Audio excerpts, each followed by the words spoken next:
আপনি কি জানেন এই বিখ্যাত টেনিস তারকাকে খেলা চলাকালীন হত্যার চেষ্টা করা হয়? বিখ্যাত এই টেনিস তারকা হলেন 8টি গ্র্যান্ড স্ল্যাম জয়ী তৎকালীন বিশ্বের 1 নাম্বার টেনিস প্লেয়ার মনিকা সেলেস। শুনে অবাক হলেন নিশ্চয়ই?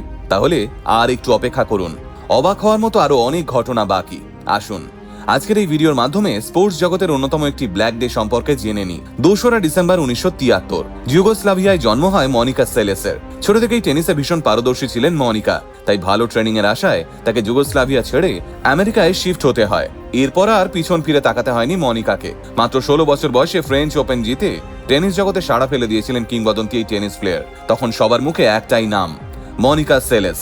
1991 থেকে 1993 মাত্র 3 বছরেই 8টি গ্র্যান্ড স্ল্যাম নিজের নামে লিখিয়েছিলেন মনিকা। এক কথায় মনিকা অপ্রতিরোধ হয়ে উঠেছিলেন, আর টেনিস কোর্টের একচ্ছত্র নায়িকার ট্যাগও জুড়ে গেছিল তার নামের সঙ্গে। 30 এপ্রিল 1993 জার্মানির হ্যামবার্গে সিটিজেন কাপের আসর বসেছিল সেই দিন। টেনিস কোর্টে সেদিনও ঝড় তুলতে শুরু করেছিলেন মনিকা। তার একের পর এক স্ম্যাশে বিপর্যস্ত হচ্ছিলেন অপোনেন্টে থাকা প্লেয়ার। ফোরহ্যান্ড, ব্যাকহ্যান্ড সবেতেই বিপক্ষকে প্রায় ধরাশায়ী করে ফেলেছিলেন তিনি। তখনও কিন্তু তিনি জানতেন না তার জন্য অপেক্ষা করে রয়েছে এক ভয়ঙ্কর বাস্তব। ম্যাচ চলাকালীন নির্দিষ্ট সময়ে সেদিন বিরতি শুরু হয়। মনিকাও বিশ্রাম নেওয়ার জন্য নিজের সিটের দিকে এগিয়ে যান। তার কিট ব্যাগ থেকে একটি টাওয়াল বের করে গায়ে লেগে থাকা ঘাম মোছার পরিকল্পনা করছিলেন মনিকা। দর্শকরাও যে যার মতো খেলা উপভোগ করছেন।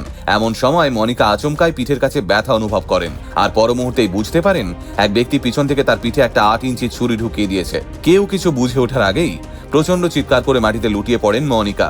সঙ্গে সঙ্গে আশপাশে থাকা স্টাফরা ছুটে আসেন মনিকার কাছে। মনিকা ধীরে ধীরে জ্ঞান হারাতে শুরু করেছিলেন, তাকে কোনো রকমে জাগিয়ে রাখা হচ্ছিল।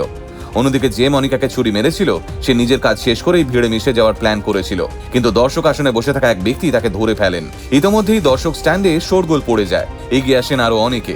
দর্শকদের তৎপরতায় ধরা পড়ে আততায়ী। পুলিশ থেকে আমজনতা সবাই প্রথমে ভেবেছিলেন এটা কোনো এক উন্মাদ ব্যক্তির কাজ, কিন্তু এখানেই আসে আসল টুইস্ট। আর যা জানার পর স্তব্ধ হয়ে গেছিল গোটা ক্রীড়া সমাজ।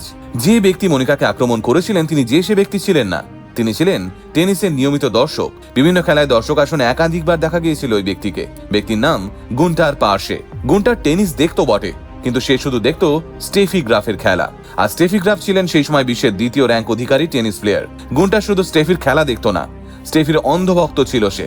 গুন্টারের মনে হয়েছিল সে যদি মনিকাকে রাস্তা থেকে সরিয়ে দেয় তাহলে স্টেফি বিশ্বের 1 নাম্বার টেনিস তারকা হয়ে উঠবে। তাই সে এমন একটা ঘৃণ্য পদক্ষেপ বেছে নিয়েছিল।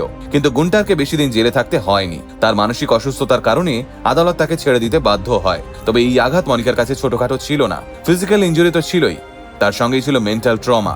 2 বছর কোনো ম্যাচ খেলেননি মনিকা। সবাই ভেবেছিল মনিকা হয়তো ফুরিয়ে গেছেন, তিনি আর ফিরবেন না। কিন্তু সবাইকে অবাক করে আবার 1995 সালে রাজকীয় প্রত্যাবর্তন ঘটে মনিকার। ওই বছরই কানাডিয়ান ওপেনে কামব্যাক করেন মনিকা। 1996 সালে অস্ট্রেলিয়ান ওপেন জিতে 9ম গ্র্যান্ড স্ল্যামটিও নিজের পকেটে পুরেছিলেন মনিকা। এরপরই টেনিস থেকে পাকাপাকিভাবে অবসর নেন এই কিংবদন্তি।